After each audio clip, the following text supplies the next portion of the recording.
안녕하세요. 온땅교회를 말씀으로 섬기고 있는 한성민 목사입니다. 온땅교회 유튜브 채널을 시청해 주셔서 감사합니다. 설교를 들으신 후에 좋아요와 구독을 꼭 눌러주시면 감사드리겠습니다. 온땅교회 말씀 사역에 큰 도움이 됩니다. 오늘도 말씀 안에서 평안하시고 즐거운 하루 되시길 바랍니다. 감사합니다. 구독과 좋아요를 꾹꾹 눌러주세요. 감사합니다. 23번째 시간으로요. 리워 야단을 심판하시는 하나님이라는 제목으로 말씀을 상고하도록 할게요. 지난주와 이번주에 나누고 있는 욥기 40장과 41장은 현대신학에서, 성경신학의 구약신학에서 제일 까다로운 본문 중에 하나예요. 그래서 지금도 여전히 이제 많은 주석학자들이나 신학자, 구약학자들이 어려워하는 이제 본문이고, 41장 언뜻 한글로, 물론 한글로 이렇게 번역된 성경을 읽으면 보편적으로 우리가 그냥 진리 안에서 읽고 묵상할 수 있는데, 욥기 이제 40장, 41장은 조금 난해한 부분이 많이 있고, 제가 전부 다 원문으로는 보지 못했지만 아무튼 몇 구절만 보더라도 조금 오해될 만한 오역된 부분이 꽤 많이 있구나라고 이제 여겨져요. 그거를 인정하고 본문을 좀 볼 필요가 있고, 수많은 학자들, 그러니까 밥 먹고 공부만 하시는 분들이잖아요. 그분들도 되게 난해하고 해석하기 어렵고 번역하기 어려운 본문이라고 여겨져요. 그도 그럴 것이 오늘 함께 읽었던 이 지금 화자는 누구예요? 40장과 41장 말하는 이는 누구예요? 하나님께서 누구에게? 욥에게 말씀하시는 내용이거든요. 전반적인 흐름을 통해서 알고 있는 것처럼 지금 욥은 깊은 고난 속에서 절망하다가 하나님이 폭풍 가운데 말씀하시는 그 장면 속에서 갑자기 이런 짐승에 관한 이야기를 하고 있다라는 얘기죠. 그런 것 자체만으로도 매우 본문을 해석하기 어려운 부분이 있는데, 이전 성경에는 41장 1절에 낚시로, 오늘 개역 개정판에는 리워 야단을 끌어낼 수 있겠느냐라고 이제 말하면서 이 리워 야단을 히브리어 그대로 음역했어요. 리워 야단 자체를 번역하지 않고, 그러니까 히브리어에 있는 그 단어 그대로 베헤마처럼. 그러니까 이게 되게 신학의 신학이 성숙해 가는 과정 속의 하나죠. 어떤 것이냐면은 이전 성경에는 베헤마를 뭘로 번역했어요? 하마 이걸로 번역했고, 리워 야단은 뭘로 번역했어요? 악어로 번역했단 말이에요. 이전 성경에는요. 7, 80년대에 번역된 성경에서는. 근데 요즘에는 베헤마를 뭘로 번역해요? 베헤마로. 리워 야단을 뭘로 번역해요? 리워 야단. 이전에는 하마와 그 악어로 번역을 했는데, 이제 새로 번역한 분들이 이거를 하마로 번역하면은 안 될 것 같다라는 생각이 든 거예요. 그럼 뭐냐? 뭔지 알아요, 몰라요? 몰라요. 그래서 뭘로 번역한 거예요? 그냥 베헤마로. 옛날에 그 바다에 있는 이 악어 같은 이 짐승으로 번역을 했는데, 아무리 고민해도 리워 야단을 악어로 번역하면 안 될 것 같다라는 확신이 든 거죠. 그럼 뭐냐? 알아요, 몰라요? 몰라요. 그래서 그냥 모르는 대로, 이거는 이제 독자들이 해석하기에 따라서 결정되는 어휘인 거죠. 이 잠깐의 번역의 역사만 보더라도 되게 저는 새로웠어요. 아, 이제는 그냥 모르는 건 모르는 대로 그냥 두는구나. 그러면 이제 그럼 베헤마가 뭔지, 리워 야단이 뭔지를 또 이제 신학적으로 고민하면서 정립해 가면 되겠죠. 그런 걸 염두하고 저는 지난주에 베헤마를 이제 계시록이랑 다니엘서에 있는 본문을 근거로 짐승이라는 걸로 설명을 했고, 리워 야단도 그 베헤마와 같은 선상에 있는 거죠. 결론적으로 말씀드리면 계시록에 그 아마겟돈 전쟁 전후에 우리 안에 무저갱에 있는 그 용과 짐승과 거짓 선지자, 이 거짓 삼위일체라고도 표현하는데, 이것들을 깨트려 보시는 하나님의 그 천년왕국의 역사에서 표현된 이 단어들이 그대로 이제 표현되고 있다. 그래서 리워 야단을 70인경에서는 용으로, 드라콘으로 번역을 했어요. 그 용을 이제 계시록에서는 그대로 그냥 드라콘 용으로 번역을 했으니까 요거를 이제 용으로 번역하면 좋고, 그다음 또 이제 나중에 이제 보겠지만 이사야에서는 이 리오 야단을 뭘로 번역했어요? 뱀으로 또 번역을 했어요. 그러니까 뱀, 용, 짐승, 뱀아, 리오 야단, 이게 이제 묵시록과 연결된 무적행 안에서 역사하는 그 거짓된 왕들의 모습을 상정한다. 그러고 이제 41장을 보면 조금 더 수월하게 되죠. 나머지 이제 악어와 같은 바다에 사는 큰 물고기와 같은 표현은 되게 시적인 표현으로 해석하면 충분히 이제 해석이 되고, 각각의 개별적인 구절들을 다 살피기에는 좀 여러 개 어려워서 그렇게 이제 그 리오 야단이라는 개념 속에서 본문을 좀 보면서 해석해 보도록 하겠습니다. 욥기는 욥 개인의 고난과 고통을 통해서 이 세상에 존재하는 악과 고통에 대해서 질문하는 책이죠. 욥의 질문은 하나님은 공의로우신데 나는 왜 이렇게 고통 속에서 아파해야 되냐 라는 얘기이죠. 그 속에서 욥은 하나님의 정의에 대한 의문과 회의를 품으면서 자신의 생일까지 저주하게 되었죠. 그러면서 욥은 하나님이 창조한 이 세상이 창조의 질서가 아름답게 지켜지지 않고 혼란과 혼돈 속에 있다라고 상정하죠. 왜 이렇게 됐습니까? 라고 질문하는 거죠. 이러한 회의로 말미암아 자신의 생일을 저주한 욥은 더 나아가서 하나님의 창조의 질서, 다시 말해서 공의로운 하나님의 통치가 없다, 의심된다 라고 하는 거죠. 쉽게 말해서 당신이 계시긴 계신 거예요? 이런 신정론에 대한 의문인 거죠. 이렇게 이제 욥기를 질문하면서 시작하는 게 모든 이제 주석이나 강의의 시작이에요. 이거는 이제 정당한 관점이라고 보여져요. 그래서 욥기를 우리 개인적으로 보더라도 왜 내 인생에는 이러한 설명할 수 없고 해결되지 않는 고난과 어려움이 있을까? 왜 인류에게는 그렇게 인간으로서 도저히 설명될 수 없는 그런 끔찍한 일이 벌어질까? 등등에 대한 질문에 대한 답을 줄 수 있는 본문이라고 여겨지기도 하는 거죠. 자, 하나님은 주권과 섭리 속에 있다고 말씀하시면서 인간의 근본적인 문제는 이런 거다라고 하고, 인간은 역사 안에서 발생되는 모든 것들의 인과관계를 다 알 수가 있어요, 없어요? 없다. 하나님도 다 설명을 해주지 않으신다라는 얘기입니다. 욥의 두 번째 질문은 죄와 악의 문제라고 보는데, 이는 법적인 문제이면서 인간 존재의 문제이기도 해요. 다른 한편으로는 우리 개인에게서 발생되는 죄책감과 수치심에 관한 문제이기도 합니다.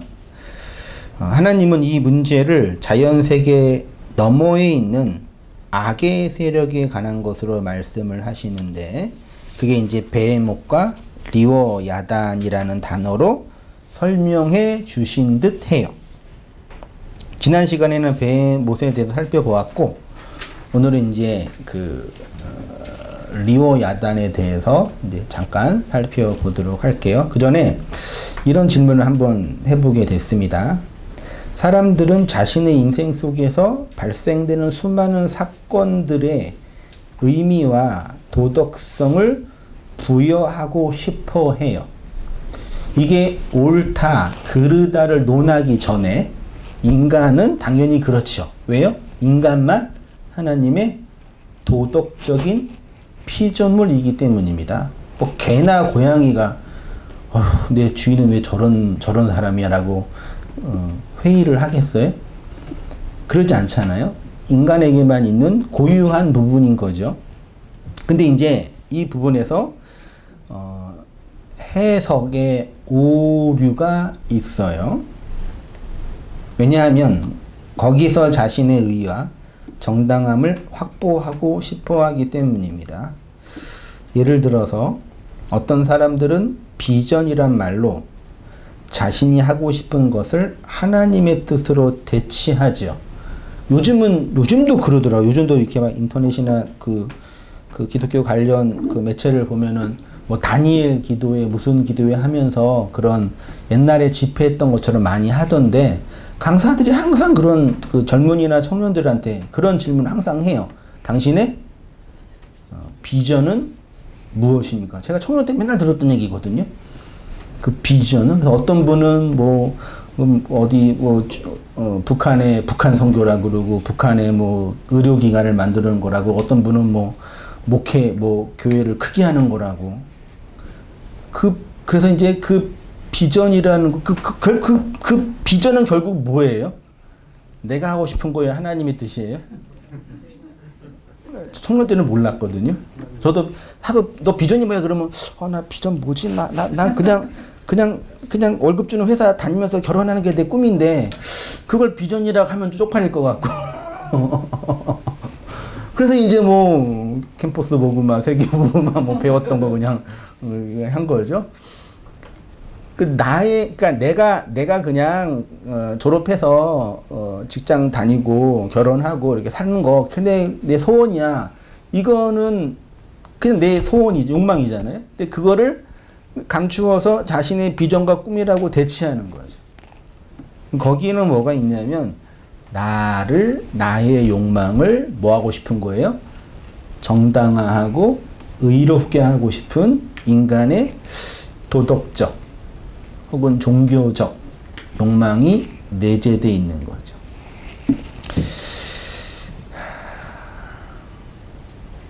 역사 속에서 신의 뜻이라고 자행되던 인류의 끔찍한 사건들을 알고 계시죠? 신의 뜻이라고 하면서 뭐예요? 사람을 죽이고 전쟁을 일으키고 그런 일을 하죠.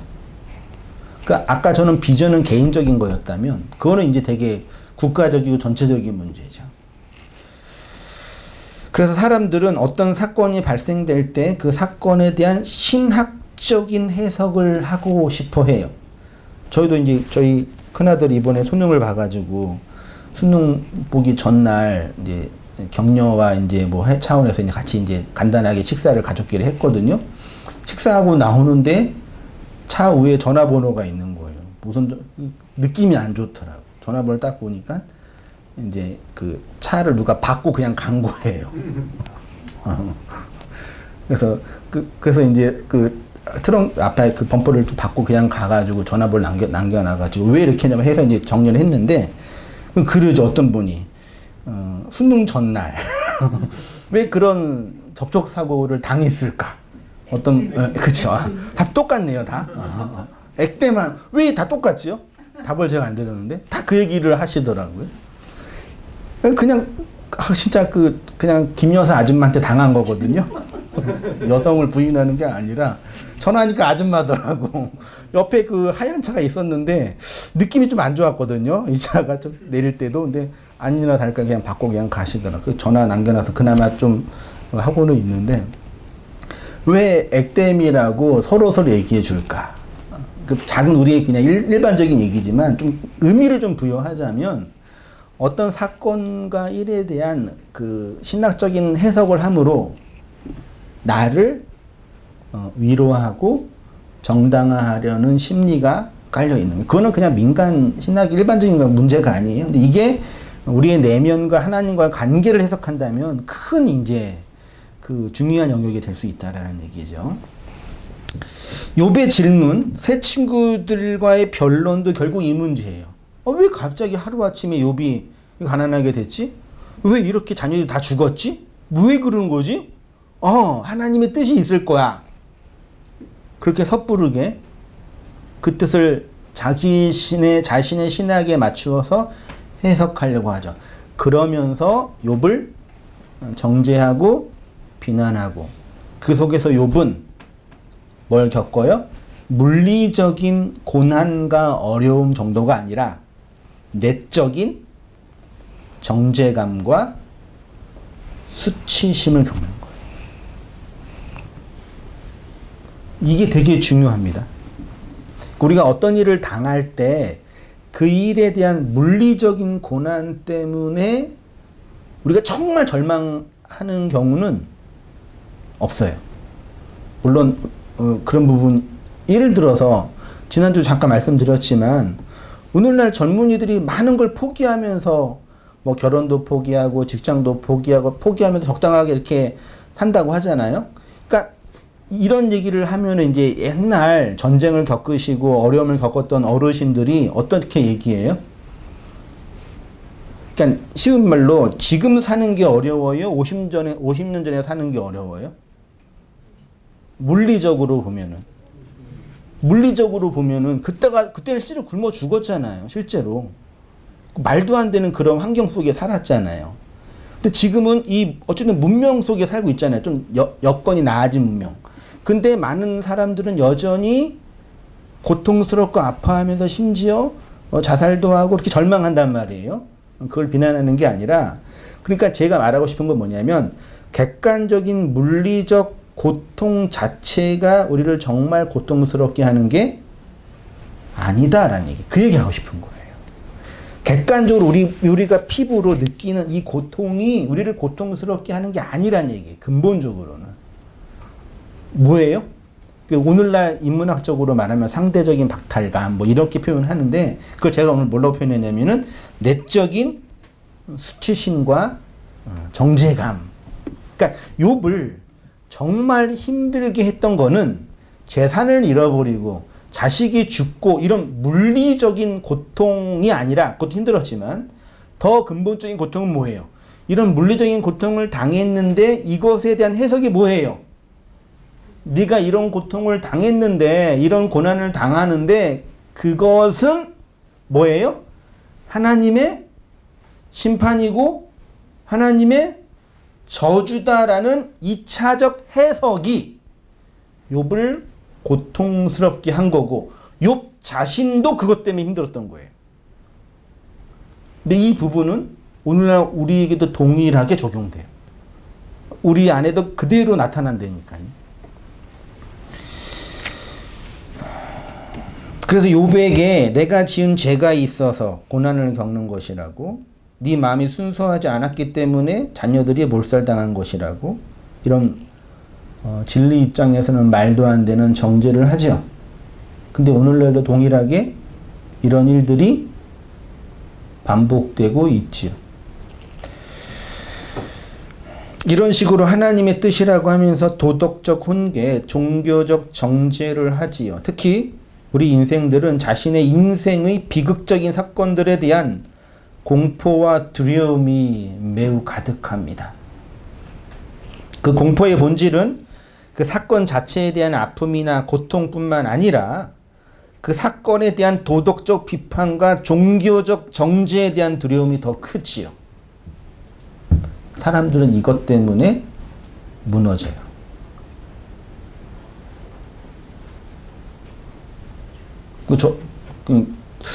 개척하고 그런 경험을 저도 했었다고 간증 몇 번 했었잖아요. 개척하고 이제 사람도 없고 재정적으로 이제 들어오는 그 수입도 없고, 그 전에 이제 예비비로 갖고 있었던 돈도 이제 조금씩 바닥나고 거의 없는 지경이 됐는데, 큰아이가 갑자기 장이 터져가지고 병원에 입원해서 수술을 받았단 말이에요. 근데 이제 병원비를 내려고 그러는데 어디에도 돈이 없어요. 100 얼마인가 나왔던 것 같는데, 실질적으로 100 얼마 때문에 우리가 인생이 망하지는 않잖아요. 그게 적은 돈은 아니지만 그것 때문에. 근데 그런 상황이 되니까 이 물리적으로 현금이 없는 것이 불편하고 어렵다라는 것보다, 무슨 말인지 알겠죠? 이런 상황에 있게 만든 이 모든 여건들, 하나님부터 시작해서 이 모든 것이 저를 공격하는 거죠. 인간을 무너뜨리는 건 그런 것 같아요. 그래서 이 세상의 가장 큰 권력 중에 하나가 뭐 자본, 뭐 정치 권력, 다 권력인데 가장 큰 권력 중에 하나가 무슨 권력인지 아세요? 일어나는 이벤트, 사건들을 해석하는 게 권력이에요. 일어나는 이 사건들을 해석하는 힘이 있는 게 또 다른 권력이라고요. 시쳇말로 세상에 있는 사람들이 어려운 일을 당할 때 어디 가요? 전 보러 가잖아요. 왜 가요? 자신의 인생에 대한 좋은 해석을 듣고 싶어서 가는 거잖아요. 심리적으로 볼 때 그렇다니. 혹시 여러분도 가셔요? 저한테 오세요. 제가 잘해드릴게요. 복채는 많이 안 받고 해드릴 테니까. 공포의 본질은 그 사건 자체에 대한 아픔이나 고통 정도가 아니라 그것에 대한 도덕적, 종교적 해석인 거죠. 욥이 겪고 있는 고난의 핵심도 이러한 것인 듯해요. 하루아침에 전 재산을 잃고 그것도 모자라 자식까지 비참하게 죽고 자신이 사랑했던 그 모든 것이 다 떠나가는 상황에서 그 상황 자체가 물리적인 아픔이기도 하지만 그 사건에 대한 종교적 죄책감이 그를 더 힘들게 했다라고 보여지는 것이요. 욥기 40장은 베헤못에 대해서 표현하고 있고 41장은 리워 야단에 대해서 말하고 있는데 제가 잠깐 읽었지만 정리를 하면 41장에서 말하고 있는 리워 야단은 이렇게 정리할 수 있어요. 그는 인간의 무기로는 정복할 수 없다. 그러니까 악어는 아니죠. 악어 다 잡잖아요, 인간들이요. 그의 코, 그의 눈에서는 빛이 난다. 이게 또 어디에 있어요? 계시록에 가면 예수님의 눈과 입에서 빛이 나오죠. 입에서는 불이 나오는데요. 무기로 무장되어 있고 말을 하고 특히 이제 맨 마지막 절이 이제 좀 해석하기 본질적인 건데 누구의 왕이라고요? 교만한 자의 왕이라고 이제 표현하고 있어요. 누가요? 리워 야단이요. 근데 리워 야단을 우리가 쉽게 정리하면은 뱀이고 사탄이라고 표현했던 거예요. 특히 이제 12절을 다시 보면 12절 한글 성경으로 보면은 내가 그것의 지체와 그것의 큰 용맹과 늠름한 체구에 대하여 잠잠하지 아니하리 이렇게 하나님 말씀하셨거든요. 그러니까 리워 야단의 지체, 용맹함, 큰 체구에 대해서 잠잠하지 않는다 이렇게 번역을 했는데 요거는 이제 완전한 오역이라고 이제 보여져요. 요걸 이제 원문의 근거에서 다시 번역을 하면 그는 나는 누가요? 여호와 하나님이 나는 그의 교만한 말들과 권력에 대한 주장과 스스로 높이는 그 모든 것들에 대해서 침묵하지 않겠다. 누가요? 하나님이. 누구를? 리워 야단을. 다른 말로 하면 리워 야단을 하나님이 뭐 하시겠다? 심판하시겠다 라는 표현인 거죠. 실제로 창세기부터 계시록까지 하나님의 구속의 역사는 교회를 구원하는 사건과 함께 또 일면에는 뭐예요? 하나님의 나라와 하나님을 대적하는 사탄의 세력을 뭐하는 걸로? 심판하시는 걸로 하나님의 구속사가 완성되는 거죠. 됐죠? 그러니까 하나님의 나라라는 교회를 세우는 거랑 반대 세력, 하나님을 대적했던 이 사탄이라고 명명하는 이 대적의 세력을 심판하는 것은 다른 게 아니라 뭐예요? 같은 거죠. 됐죠? 그러면 쉽게 말해 리워 야단, 사단을 심판한다는 건 뭐냐? 이게 쉬운 거. 이게 정리되는 거죠.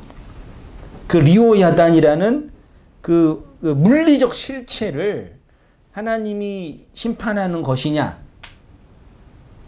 라는 거죠. 그러는 걸까요? 자, 이 부분에 대해서 이사야가 이런 정리를 했습니다. 이사야 27장 1절 이하에 그날에 여호와께서 크고 그의 견고하고 크고 강한 칼로 날랜 뱀 리워야단 곧 꼬불꼬불한 뱀 리워야단을 벌하시며 바다의 용을 죽이시리라.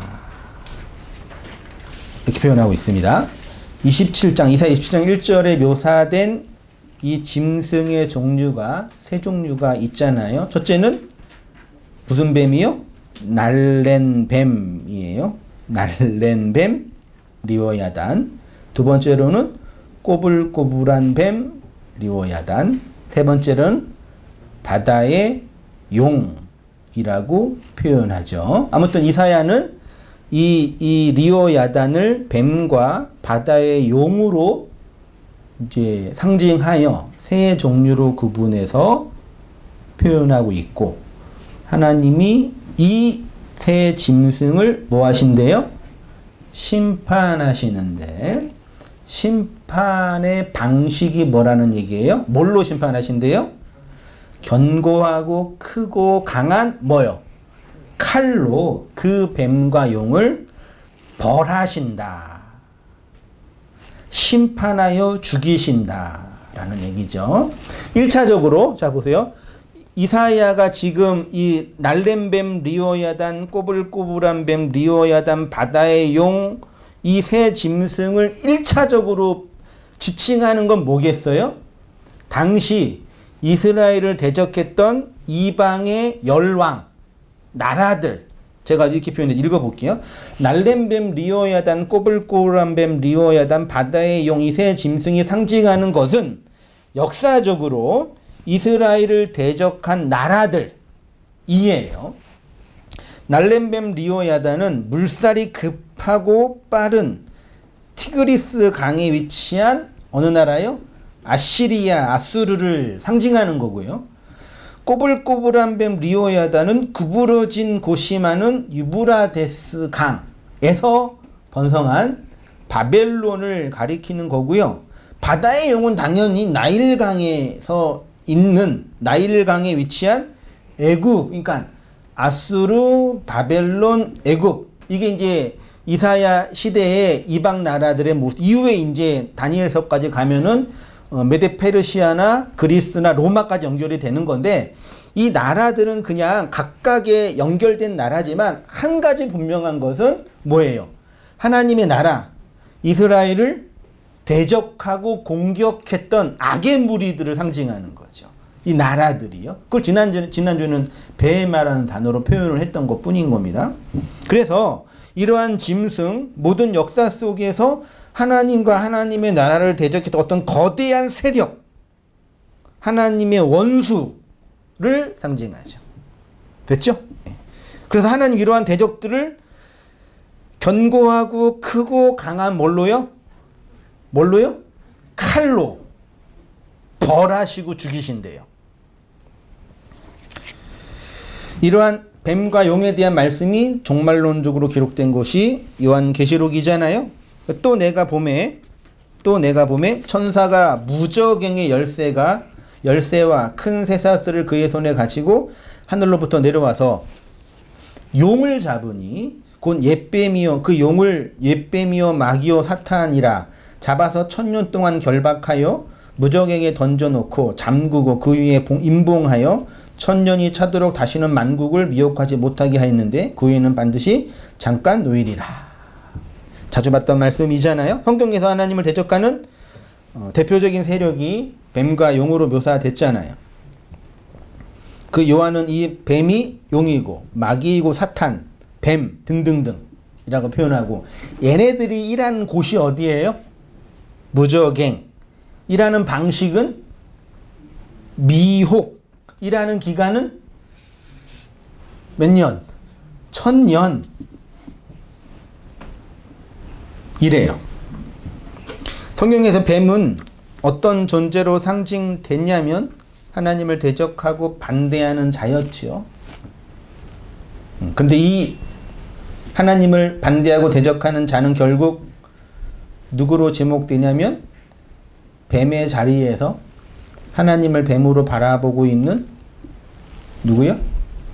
선악과 목은 모든 인생의 모습을 설명한다 그랬잖아요. 창세기 3장 1절 이하 보세요. 그런데 뱀은 여호와 하나님이 지으신 들짐승 중에 가장 간교하니라. 뱀이 여자에게 물어 이르되 하나님이 참으로 너희에게 동산 모든 나무의 열매를 먹지 말라 하시더냐. 여자가 뱀에게 말하되 동산 나무의 열매를 우리가 먹을 수 있으나 동산 중앙에 있는 나무의 열매는 하나님이 말씀에 너희는 먹지도 말고 만지지도 말라 너희가 죽을까 하노라 하셨으니 뱀이 여자에게 이르되 너희가 결코 죽지 아니하리라. 너희가 그것을 먹는 날에는 너희 눈이 밝아져 하나님과 같이 되어 선악을 알 줄 하나님이 아시느니라. 사실 성경 해석의 오해와 하나님에 대한 곡해의 시작은 창세기부터 시작되는 거겠죠. 특별히 창세기 3장에서 뱀과 여자의 대화, 뱀에 대한 해석, 그리고 사탄에 대한 설명에서부터 성경에 대한 오해와 왜곡이 곡해된 거겠죠. 자주 말씀드렸죠? 선악과는 무슨 나무다? 생명나무다. 동산 중앙의 나무는 하나예요, 두 개예요? 하나다. 선악과가 생명나무고 생명나무가 선악과다. 근데 그거를 선악과로 보게 한 자가 누구다? 뱀이다.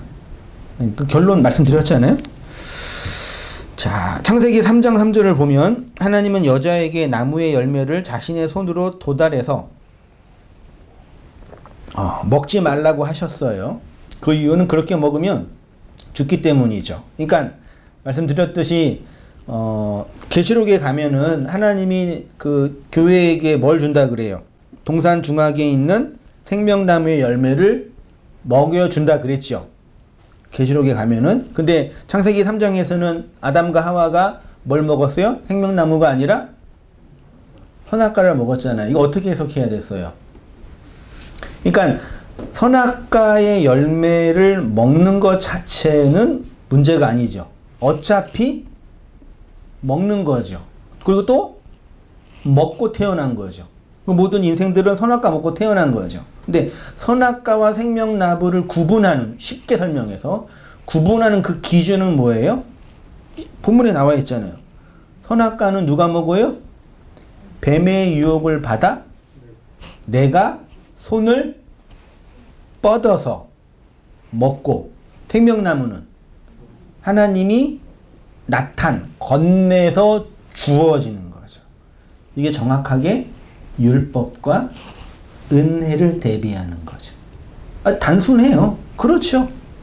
이거를 뭐 괜히 뱀이 인류를 꼬드겨 가지고 선악과를 먹게 해서 우리가 이렇게 인생의 고난과 어려움을 당하나 이런 자의적인 해석을 하는데 그렇지 않죠. 명백하게 설명되신 거죠. 4페이지로 가볼게요. 창세기 3장 5절을 보면 뱀을 통해서 중요한 정보 하나를 알 수 있는데 그것은 여자가 선악을 알게 하는 나무의 열매를 자신의 뭘 뻗어서요? 손을 뻗어서 먹게 되면은 눈이 열리고 뭐처럼 돼요? 하나님처럼 되어 선악을 알게 된다고 했잖아요. 실제로 인류의 역사는 선악과의 열매를 자신의 손을 뻗어서 따 먹음으로 말미암아 눈이 열려서 하나님 같이 되어 선악을 스스로 판단하는 자리에 있게 되죠. 그거를 한마디로 말하면 제가 하나님을 뭘로 보는 거라 그랬어요? 내 밖에 있는 대상으로 보게 되는 거고, 그거는 다른 말로 하면 하나님 어디 편에? 반대편에 하나님을 대적하는 자리로 서 있는 거라고 말씀을 드린 거였죠. 여기 이제 중요한 아까 서두에 말씀드린 고난의 2차적 상처. 그러니까 그렇게 설명해. 고난과 고통의 1차적 상처는 물리적인 아픔이에요. 그것도 우리가 무시 못하죠. 더 근본적인 상처는 2차적 상처. 뭐예요? 그 내적인 수치심과 정죄감인 거죠. 그래서 카톨릭이 참 잘하는 거예요. 영업을. 그 웃을 일이 아니, 진짜 인간이 정말 잘 고안해낸 거라니까요. 뭐 해요, 그분들은? 사제한테 가가지고 고해 성사를 하잖아요. 그 2차적 그 상처를 치료하는 좋은 방법을 깨달은 거예요. 그 옳다라고 얘기하는 게 아닙니다. 자, 제가 아까 하나님은 날렘뱀 리오야단, 꼬불꼬불한 뱀 리오야단, 바다의 용 그 리오야단을 뭐 하신다 그랬어요? 심판한다 그랬죠. 그럼 하나님이 이 역사와 인류를 향한 하나님이 심판을 행하시죠. 그치요? 믿으십니까? 믿을 건 아니. 그러니까 하나님이라는 절대자가 이 피조된 세상을 뭐 하신다고요? 심판하신대요. 여기에 이제 뭐 무신론자들이나 왜곡된 이제 분들이 충분하지 못한 오해와 오류가 있는 우리도 마찬가지예요. 성경이 말하는 죄의 본질은 뭐냐? 그리고 하나님이 정말 심판하고 싶은, 그러니까 하나님 심판을 하십니다. 심판하고 싶은 그 심판의 본질은 뭐냐, 이게. 이해되셨죠? 고난에는 다 이유가 있지요. 그렇죠? 하나님이 너를 그 고난 속에 주신 이유는 너를 심판해서 더 좋은 거를 주시기 위함이라고 많이들 얘기하잖아요.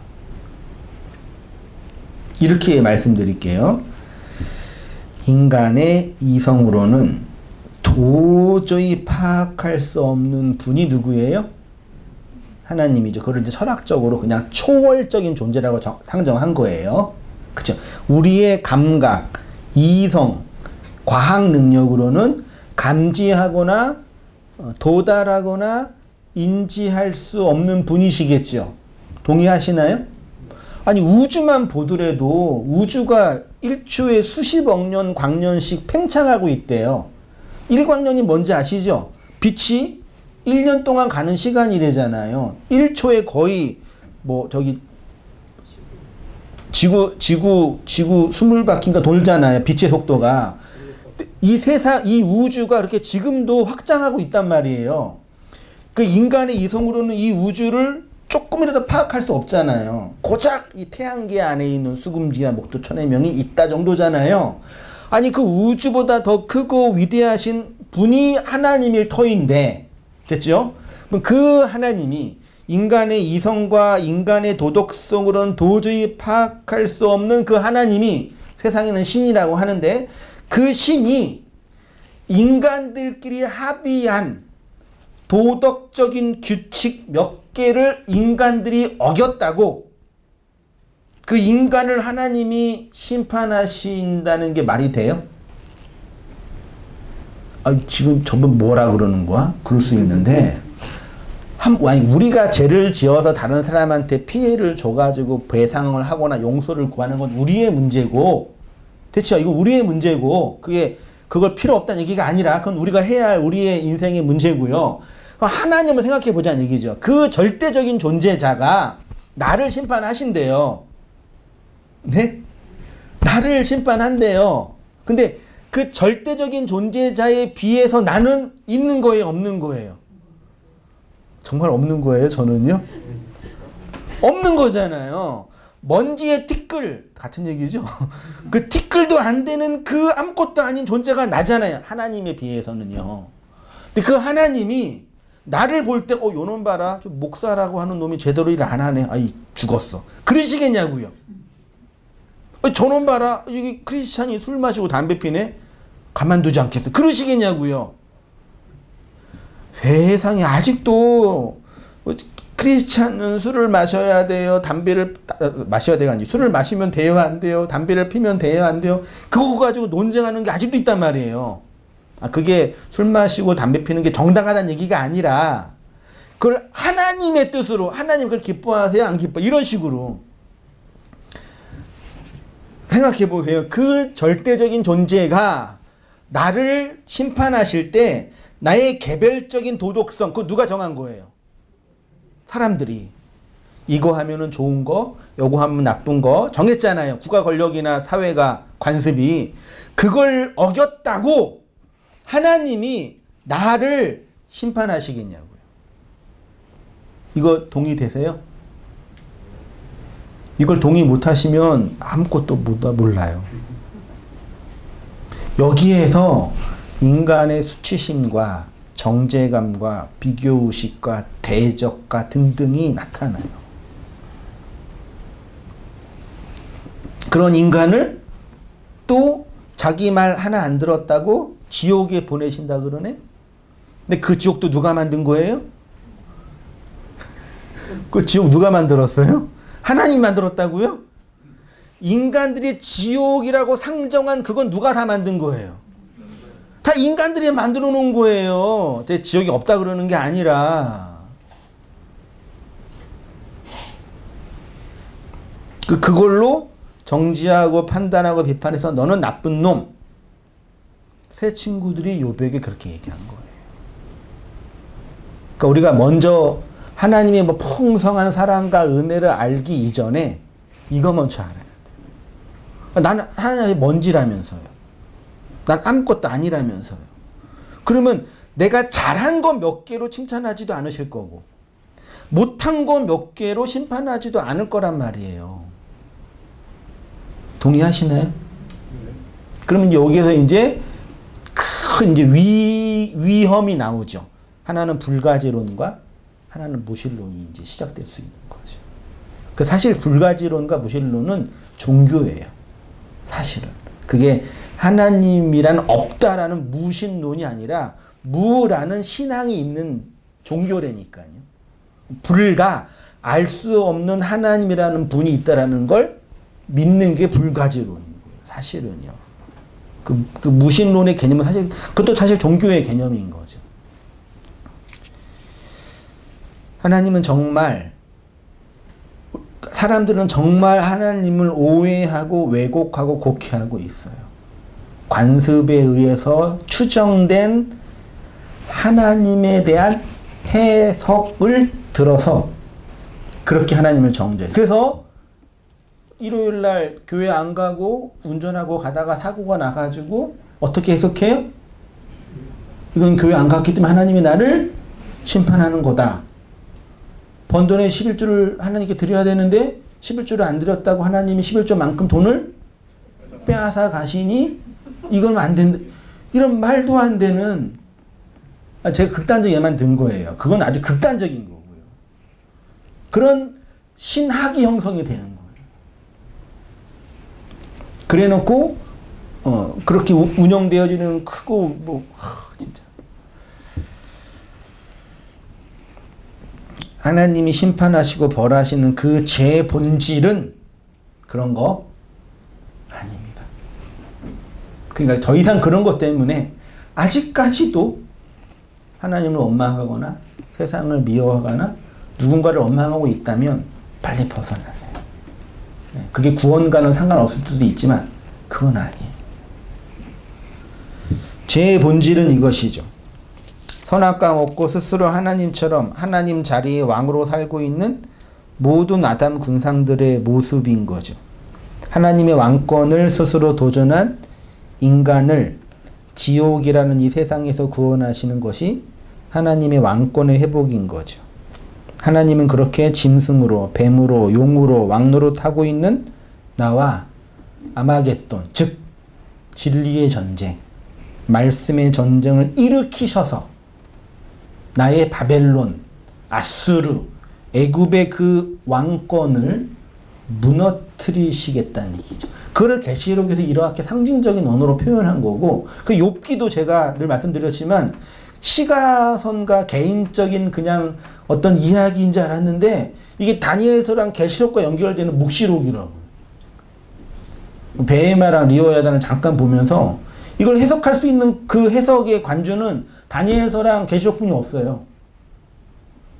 원문으로 보더라도요. 성경이 말하고 있는 뱀, 리호야단, 짐승은 이러한 본질적인 것을 설명하기 위한 상징적인 표현인 거죠. 그래서 이사야에서 뱀을 무엇으로 죽이신다고 하시냐면 견고하고 크고 강한 뭐요? 칼. 쉽게 말해 진리의 말씀으로, 그 영으로 주어지는 말씀으로. 그래서 바울에 의하면은 그 영을 받은 자 외에는 아무도 죄사함을 받지 못한다라고 표현하는 거예요. 히브리서 4장 12절 보세요. 하나님의 말씀은 살아있고, 히브리서 앞에 뭐가 있죠? 네? 뒤에 뭐가 있죠? 야고보서가 히브리서 앞에 있어요? 뒤에 있어요? 네? 갑자기 헷갈려 버렸네. 앞에 있어요? 야고보서가 뒤에 있어야죠. 히브리서가 뒤에, 야고보서 뒤에 있으면 안 되죠. 그쵸? 왜요? 히브리서는 건너간 자들의 책이니까 출애굽하여 광야의 길을 가는 자들의 책이니까 히브리서가. 그 광야에 가는 자들에게 하나님이 애굽에서 나온 이스라엘 백성에게 광야에서 뭘 주신 거예요? 말씀을 주셨잖아요. 히브리서가 그 얘기하는 거예요. 그 말씀 얘기가 나오는 그래서요. 하나님의 말씀은 뭐 한대요? 살아있고 활력이 있어서 좌우의 날선 어떤 것보다 예리하여 혼과 영과 및 관절과 골수를 찔러 쪼개기까지 하며 또 마음의 생각과 뜻을 관찰 판단하시나니 13절 지은 것이 하나도 그 앞에 나타나지 않음이 없고 오직 만물이 우리를 상관하시는 자의 눈앞에서 벌벗은 것 같이 드러나느니라. 13절 보세요. 직역하면 피조된 것은 그 앞에 드러나고 그 말씀이 우리를 그의 눈으로 발가벗은 자로 드러나게 하신다래요.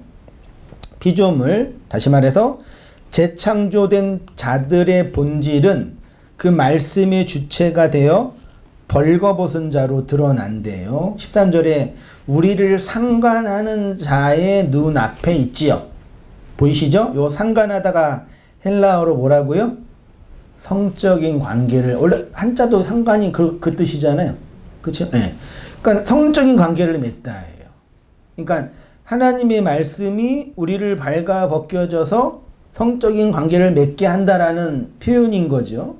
좌우의 날선 검으로서의 말씀이 우리의 신령과 골수를 찔러 쪼개는 것은 그 말씀이 그를 발가벗겨 그도 보지 못했던 죄와 악의 그 종자를 드러낸다는 의미이겠죠. 쉽게 말해서 하나님의 지혜를 훔치는 뱀으로서의 하나님을 대적하고 반대편에 서 있는 사탄으로서의 나를 그 말씀의 검으로 발가벗기신다는 얘기인 거죠.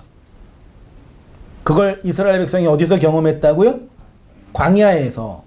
그래서 키브롯 핫다와와 욕심낸 자들의 무덤이라고 하는 죄와 악이 가득한 인간의 그 실패의 경험이 드러난 거고, 그거를 그림처럼 아름답게 설명해 놓은 게 뭐였어요? 그게 언약궤였죠. 속죄소 개념인 거죠. 그게 말씀의 기능인 거고요. 그런데 그 말씀이 우리의 심연을 파헤치고 다 폭로하고 드러내는데 그것이 우리를 파괴하고 파멸시키는 것이 목표가 아니라 우리를 통해서 회복시키고 세우고 치료하는 거라고 해요. 그것이 살아 역사하는 말씀의 기능이라는 거죠. 우리가 인생 속에서 고생과 어려움을 많이 겪게 되면 그것 때문에 더 많이 성장하고 성숙할 수도 있지만, 다른 한편으로는 상처와 고통이 우리를 더 악하고 고집세고 왜곡된 편견에 사로잡혀 있게 만들지요. 그러니까 1차적 고통에 대한 2차적 해석이 왜곡될 때 이렇게 되는 거예요. 그래서 고생을 많이 하는 게 미덕은 아니잖아요. 근데 고생을 많이 해서 그 고생에 대한 2차적 해석이 바르게 된 사람을 흔히 뭐라 그래요? 성숙하고 뭐 이렇게 존경들이라고 표현하는 거잖아요. 말씀이 우리의 죄와 악을 폭로한다는 것은 상처와 아픔을 드러내는 것만이 아니라는 얘기죠. 말씀이 우리를 벌거벗기는 기능을 하는데 그 벌거벗김의 내용이 뭐라고요? 상관하다. 이 단어가 좀 그렇지만 요거를 신학적으로 기독론적으로 재해석하면 상관하다가 뭐예요? 그리스도와의 뭐예요? 연합. 나와 그리스도가 뭐가 되는 거예요? 하나가 되는 거. 그리스도들이 되는 거잖아요. 그게 기독론의 핵심이잖아요. 그러니까 13절에서 말하고 있는 그 말씀은 말씀이 우리의 심연을 다 드러나게 상관한다라는 것은 5페이지입니다. 그 로고스, 밖에 있는 말씀, 그 로고스가 우리의 죄와 악을 폭로하여 드러내면, 상관하면 우리 안에서 그것이 생명, 레마로 흘러가게 된다는 얘기죠. 이것이 하나님 안에 있는 자, 진리 안에 있는 자, 성전이 된 자, 그리스도 안에 있는 자 등등으로 표현하는 거죠. 그래서 선지자들이 환상 속에서 성전을 볼 때 그 성전에는 반드시 뭐가 흘러요? 물이 흐르고 그 안에 반드시 뭐가 있어요? 양식이 있죠. 있는 그 로고스의 말씀을 받은 교회 안에서 진리의 말씀에 상관하여 레마로 흘러가는 하나님의 생명을 설명하는 거죠. 예루살렘이라는 옛 성전의 실체가 폭로되면 그 율법의 성전은 바벨론에 의해서 멸망당하지만 하늘의 성전이 깨트려진 옛 성전에서 나와 생명의 양식과 생명의 물이 흘러나오게 되는 거죠. 자, 하나님께서 깊은 고난 속에 있는 욥에게 베마와 리오 야단을 심판하신다는 말씀이 바로 이러한 거죠. 친구들은 자꾸 2차적 상처에 대해서만 비난하고 정죄한 거죠. 그게 뭐예요? 오늘날로 말하면 율법인 거죠. 그게 근본부터 잘못됐다라는 얘기 아니에요. 그런 과정이 필요한 거겠지만. 그래서 이사야도 하나님의 진리가 떨어지는 그날에 뱀으로 용과 짐승으로 하나님 반대편에 있는 그 자를 뭘로요? 말씀으로 뭐 하신다고요? 심판하셔서 그를 구원한대요. 됐죠? 결론이 난 거잖아요. 하나님의 심판은 그러니까 그 왜곡된 종말론자들의 그 비겁한 표현들이 있잖아요. 이 세상이 물리적으로 끝이 오니까 이건 하나님의 뭐다? 심판이다. 자연의 재해, 뭐 전쟁, 기근 이런 것이 뭐라고요? 하나님의 얼마나 나쁜 놈들이에요. 자기네끼리 잘못해가지고 자기네가 망가뜨려 놓고 그걸 뭐라 그래요? 하나님의 심판이라고 해놓고 자신들의 종교를 믿으라고. 그러니까 하나님의 반쪽만 설명하고 그 본질의 내용을 설명하지 않고 사람들에게 공포와 두려움과 수치심을 일으켜서 자신들이 원하는 그 종교적 상품을 파는 거예요. 제가 큰아이가 그렇게 병원에 입원해서 아무것도 없을 때 제 안에 있었던 가장 큰 고통은 뭐였겠어요? 그 돈을 못 벌어가지고 이렇게 이거였겠어요? 모르시나요? 뭐 알 필요 없으시겠지만, 그러니까 이 모든 상황에 대한 하나님의 정당한 의가 내 안에서 사라진 것에 대한 수치심. 그래서 심지어 어떤 분이 그런 얘기를 하는 거죠. 네가 아직 하나님의 뜻을 잘 몰라서 이렇게 어려울 때에 개척을 해서 괜히 너와 너의 가족들이 고난을 받는 거야. 물론 욥이 경험했던 그런 이런 물리적인 고난과 비교할 수 없지만 그 2차적 해석을 본다면 이건 다 마찬가지 아니에요, 여러분? 저는 확신이 아직도 이런 문제에 대해서 해석도 못하고 자신을 정죄하고 내적인 수치심 가운데 절망하며 하나님을 왜곡하고 원망하고 있는 분들이 너무 많아요.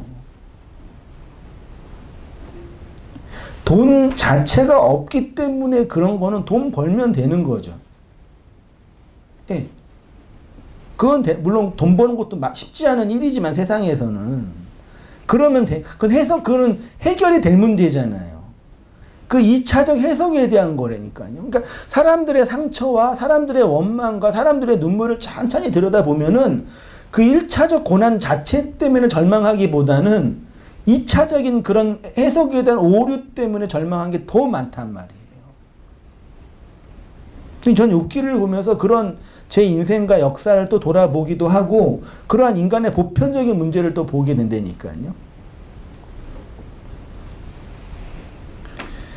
그리고 하나님을 스스로 왜곡되게 만들어서 인간들이 만들어 놓은 그 몇 가지의 윤리의식, 윤리체계를 어겼을 때 심판하시는 그런 하나님으로, 자신들이 기근을 만들어 놓고 자신들이 민족과 민족을 다 망가뜨려 놓고 이건 하나님의 심판이라 그러고, 자신들이 이산화탄소 많이 배출해 놓고 자기 자연재해는 하나님의 심판이라 그러고,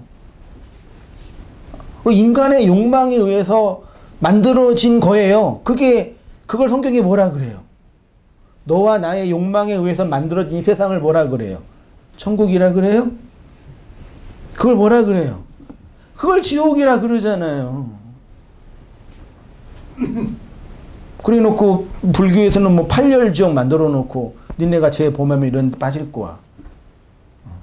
그 지옥을 고스란히 현대 개신교, 한국 개신교 그대로 지옥을 차용해가지고 예수님 안 믿어 이렇게 지옥에 떨어진다고 그러고. 그러니까 나중에 지옥 갈 걸 논하기 전에 지금 우리가 이 세상에서 왜곡된 하나님을 내 욕망으로 바라보고 있는 그 현실이 지옥이라고 선언해 줘야죠. 왜 자꾸 여기에서 성공하고 번영하고 유토피아를 만들라고 비전을 심어주고 왜 헛된 꿈을 심어주면서 살라고 왜 자극하냐고요, 자꾸요. 여기가 지옥인데. 제가 너무 비관주의자인가요? 그걸 알아야지 진짜 천국을 살 수 있다니까요.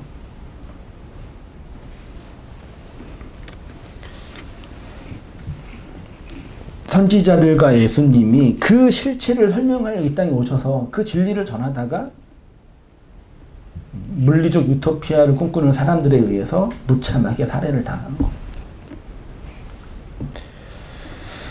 자, 읽고 정리하겠습니다. 묵시 속에서 이미 완성된 욥의 구원은 역사라는 하나님의 반대편의 모든 과정을 통해서 완성됐지요. 그래서 의로운 자로 인침을 받은 모든 성도들은 이 역사 안에서 반드시 무슨 자로요? 죄 지은 자로 폭로되어 하나님의 뭘 받아야 돼요?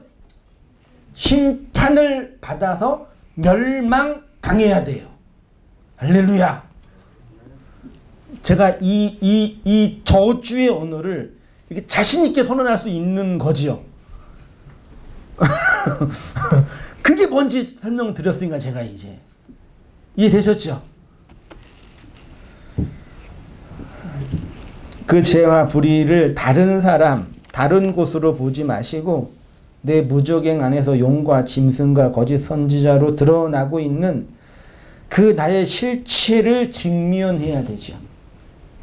그래서 역사상 가장 의로운 욥이 가장 비참한 고난을 당한 것으로 표현된 거예요. 바울이 선언한 것처럼 죄가 많은 곳에 뭐가 넘쳐요? 반대로 말하면 하나님의 은혜는 반드시 무엇을 통해 역사한다고요? 인간의 죄를 통해서 역사하는 거죠. 반대로 말하면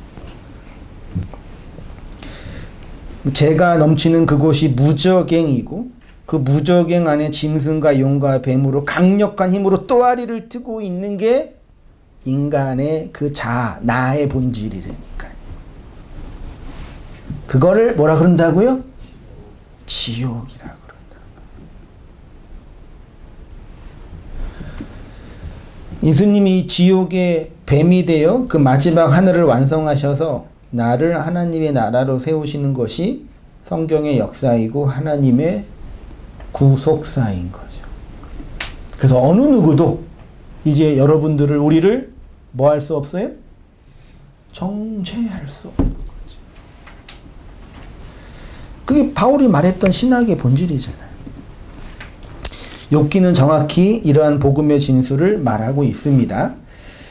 이러한 하나님의 은혜 안에서 살아가는 우리 성도님 되시기를 주님의 이름으로 축원드립니다. 기도하겠습니다.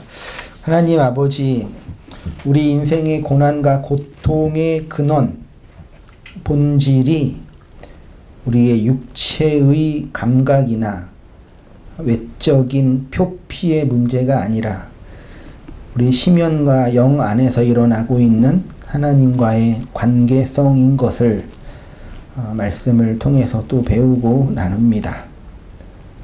역사의 이 절망과 고난의 골짜기를 지나는 과정 속에서 밖으로 주어진 그 로고스의 말씀이 우리의 심령과 마음에 흐르는 진정한 레마가 되게 해 주시어서 생명의 양식과 진리의 물로 풍성한 저희의 모든 삶들 될 수 있도록 주님 인도하여 주옵소서. 우리의 역사는, 나의 삶은 부끄러움과 죄와 악으로 폭로될 수밖에 없는 것임을 또한 고백합니다. 그런 저희의 불의를 덮으시고 저희의 죄를 용서하시는 하나님의 사죄의 은총을 이 속죄소의 영광 속에서 보게 하시고 그 십자가의 영광 안에서 목도하게 하심으로 말미암아 진정한 복음의 안식과 생명의 은혜를 누리는 우리의 모든 삶들이 될 수 있도록 주님 인도하여 주시옵소서. 그렇습니다. 그리스도 예수 안에 있는 자에게는 결코 정죄함이 없는 그 은혜의 시로의 현실을 저희가 경험케 하여 주시어서 이 역사의 현실 가운데 고생과 고통의 과정 속에서 낭망하는 것이 아니라 그 모든 과정들을 겪고 그걸 통해서 일하시는 하나님의 섭리와 구속의 영광을 목도하는 우리의 삶이 다 될 수 있도록 주님 인도하여 주시옵소서. 이제는 우리 주 예수 그리스도의 은혜와 하나님 아버지의 크신 사랑과 성령의 교통하심이 우리 사랑하는 모든 성도님들의 삶 속에 지금부터 영원까지 함께 있을지어다. 아멘.